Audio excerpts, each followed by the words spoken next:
Voltando aqui para mais um vídeo, dentro desse segmento Toques da Bolsa, chega o vídeo de número 72, onde nós trocamos ideias a respeito de como anda a Bolsa, a respeito do método que nós utilizamos no canal, como a gente avalia cenários muito locais, cenários internacionais e o quanto isso reflete dentro do nosso contexto, para que no conjunto dessas informações a gente consiga andar na direção de poder tomar as melhores decisões para as nossas carteiras.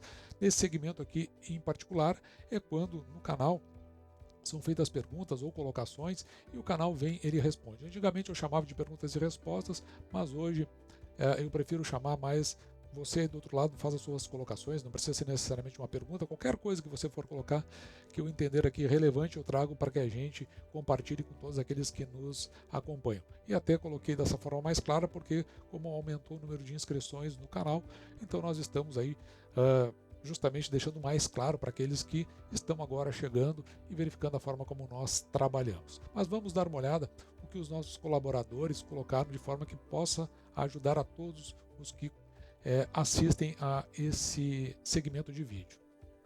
Hoje nós temos questões aqui de dois Fábios, o Fábio Máximo, é a primeira vez, eu acho que ele participa conosco, e o Fábio Nascimento, que está sempre colaborando conosco aqui no canal. E a questão levantada pelo Fábio Máximo, vou começar por ele aqui, ele pergunta o seguinte, como ficaria caso de não renovação de contrato do Banco do Brasil na verdade o que ele está perguntando é o seguinte, como é que ficaria no caso de Banco do Brasil não renovar contrato com BB Seguridade? Ou até no caso de Caixa Econômica Federal não renovar com Caixa Seguridade? O que decorreria desse tipo de movimento? Eu demorei a responder essa questão, mas veja que depois o Fábio Máximo ele volta com a mesma questão, faz aqui em torno de 2 dias, que ele trouxe essa informação. Mas o fato é que não renovação com prestadoras de seguro, isso não é nenhuma novidade. Veja que lá em 2021, a Caixa Econômica Federal ela não renovou com a UIS.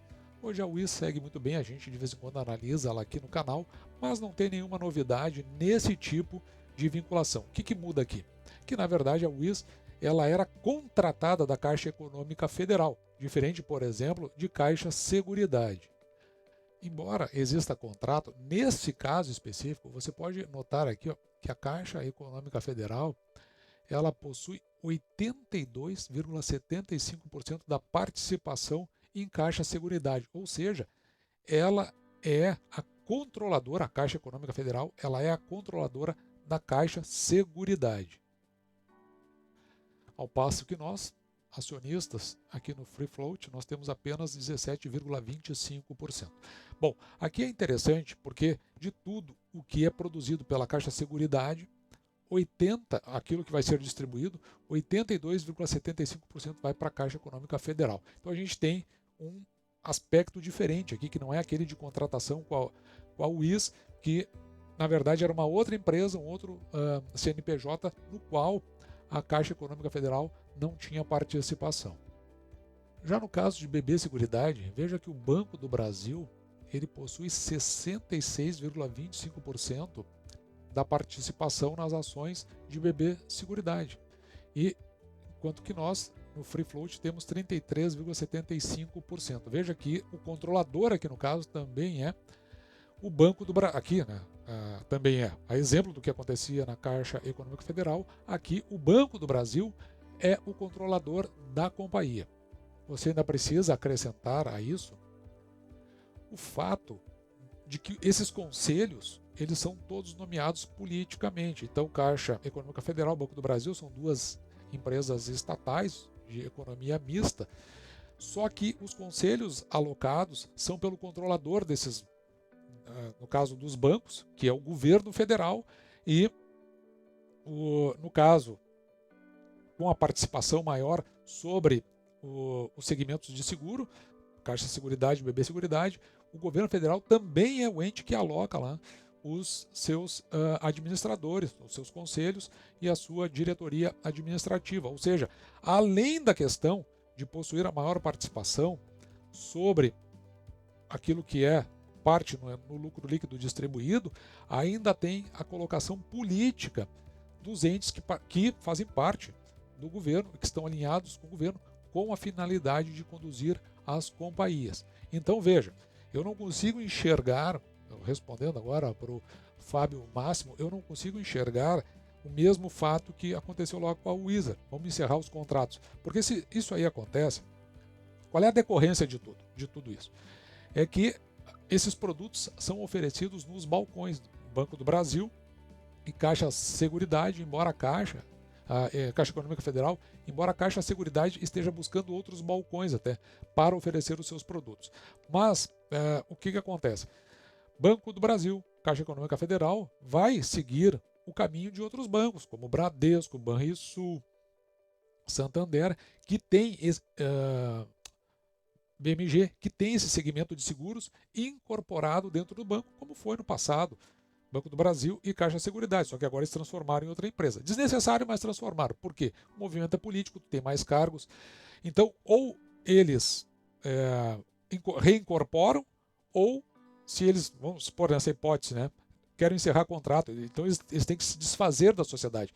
Eles têm que colocar à venda as suas ações. Mas aí você pensa por outro lado, quem vai querer comprar ação quando o próprio controlador está vendendo as ações?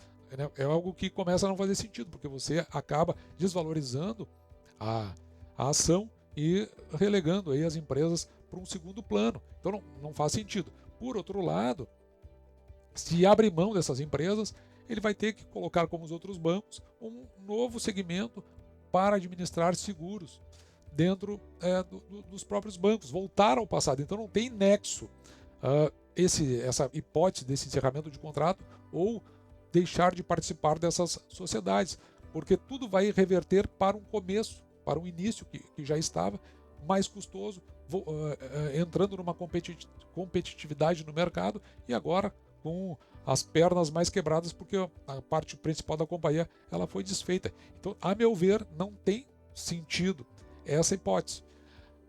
O que poderia ser viável era isso, a recompra dessas ações no free float e o encerramento da companhia e ela voltar a integrar o próprio banco. Mas aí nesse caso, né, o que acontece? Tem o lado político, porque você perde todos esses cargos.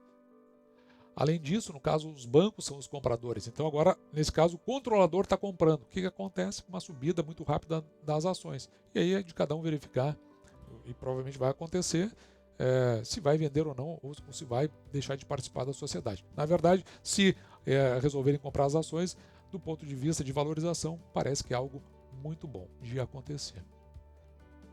Ou seja, não é algo que venha assustar aos acionistas, porque eu não consigo ver essa hipótese de simplesmente encerrar a sociedade. Bom, mas agora que indo para o Fábio Nascimento, ele traz uma questão aqui em relação à Copel, nesse vídeo que nós publicamos. Ele também tem essa ideia aí, né, de talvez desfazer a participação na sociedade. Eu não sei, ele tem uma quantidade aqui de ações, de 2.000 ações, eu só tinha 74. Ele tem... o que ele levanta aqui é o problema da venda das ações depois que você adquire essas ações. Além disso, né, se nós pensarmos aqui no longo prazo, pode ser que a Copel, que faz parte, né, do estado do Paraná, ela pode vir a se tornar rentável. A gente tem que lembrar que a Copel é uma empresa verticalizada, então ela tem a geração, ela tem a transmissão e a distribuição de energia, além de operar no Mercado Livre e ter a companhia de gás, a Compagás. Mas aqui, a questão, por que eu deixei de participar? Porque ela está nesse processo de privatização para se tornar uma corporation. Uma corporação é aquela que não tem dono definido. E quando não tem dono definido, na verdade, às vezes não presta contas para ninguém. Eu reluto um pouco de participar de corporações.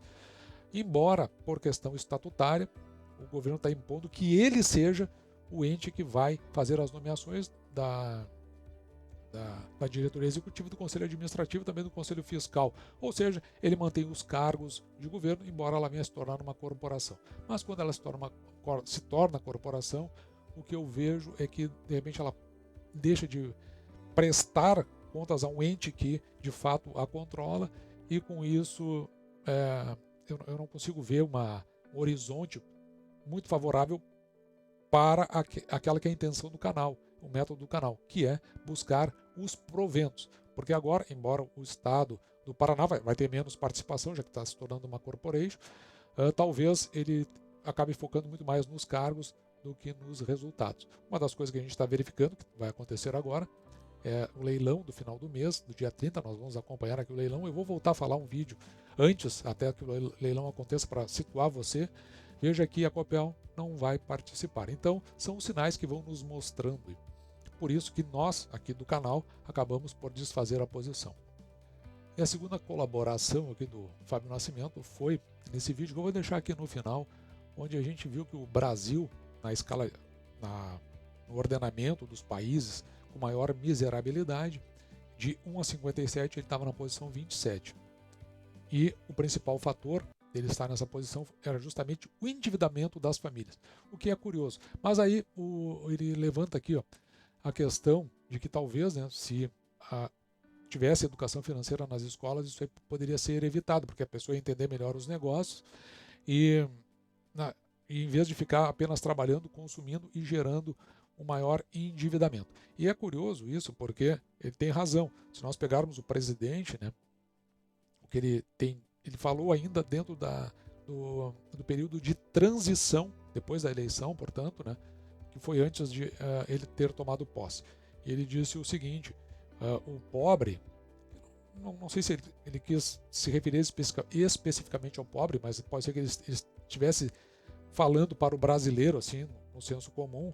Ele não quer saber quanto custa, o quanto ele vai pagar. Ele quer saber se a prestação cabe no bolso dele. Então veja que esse conceito, realmente, ele é um conceito que leva para a miserabilidade. Porque se você se desinteressa por quanto você vai pagar e apenas se a prestação cabe no seu bolso, o que acontece é que você acaba pagando muito mais caro por um bem que muitas vezes você não precisa, pagando um preço que, se você não conseguir pagar, que você não tem, para justamente se expressar para pessoas que talvez você nem goste, sendo uma pessoa que você não é. Então, isso aí realmente faz parte de uma cultura de construção e que a base dela é a educação financeira. E o endividamento, como foi provado agora por essa pesquisa que está nesse vídeo que eu vou deixar no final, a gente vê que o endividamento é fator preponderante para levar um país à condição de miserabilidade. Por isso que eu gostaria que os juros fossem mais baixos, mas baixar os juros, como se está querendo pelo governo federal, de qualquer forma, na marra, pode levar as famílias a um lastro maior de endividamento e talvez uma linha ou crescimento da nossa posição do Brasil dentro do ranking da miséria. Então essas coisas precisam ser feitas assim, com muita sabedoria, com muita consciência. Eu quero que os juros caia, mas eu não quero que ele caia de qualquer jeito, porque eu sei que as consequências podem ser muito trágicas. Dito isso, esse foi mais um vídeo onde nós fizemos essa troca de ideias, troca de informações. Espero que eu tenha atendido, mas assim que eu disse as minhas posições, eu gostaria muito de saber a sua em relação a esse contexto todo, justamente para que a gente levante essas posições e traga aqui no canal para um debate entre todos nós e que isso venha de fato a ajudar na construção das nossas posições em relação às nossas tomadas de decisão para a melhoria das nossas carteiras de investimento. Assim, vou ficando por aqui. Espero que você tenha gostado. Vou me despedir de você e deixar, como sempre, o meu grande abraço.